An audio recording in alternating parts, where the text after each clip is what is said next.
চট্টগ্রামের বাঁশখালীতে বিএনপির সমাবেশ ও প্রতিবাদ মিছিল অনুষ্ঠিত। চট্টগ্রামের বাঁশখালী হতে আমানত করিমের প্রতিবেদনে বিস্তারিত।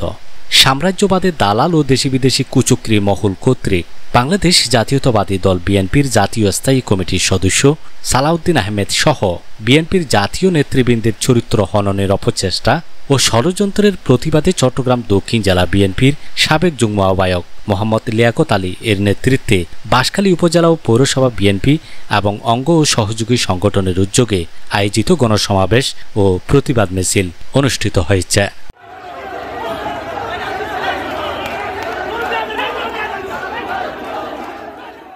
ছাব্বিশ মে সোমবার বিকেলে বাঁশখালী সরকারি আলাউল কলেজের মাঠে নেতাকর্মীদের গণজমায়েত হয়।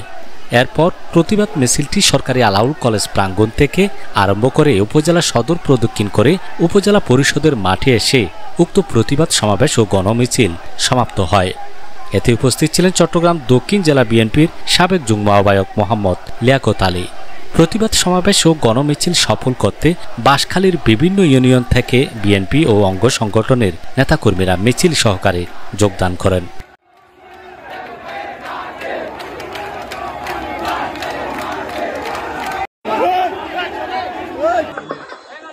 স্বৈরাচারিণী ফ্যাসিবাদিনী শেখ হাসিনা কর্তৃক অমানবিক জুলুম নির্যাতনের শিকার দেশপ্রেমিক রাজনীতিবিদ সালাউদ্দিন আহমেদের বিরুদ্ধে কিছু সংখ্যক সাম্রাজ্যবাদের দালাল বাংলাদেশে থেকে বিদেশের মাটিতে অবস্থান করে মিথ্যা ষড়যন্ত্রমূলক অপপ্রচার করে যাচ্ছে। শেখ হাসিনার আমলে 16 বছর বিএনপির উপর নির্যাতন চলেছে। হাজার হাজার বিএনপি নেতা কর্মী গুম হয়েছে। হাজার হাজার বিএনপি নেতা কর্মী খুন হয়েছে।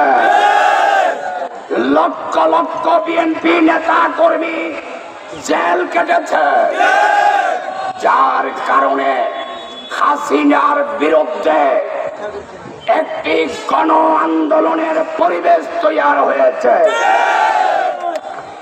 যেটাকে উপলক্ষ করে 2024 সালে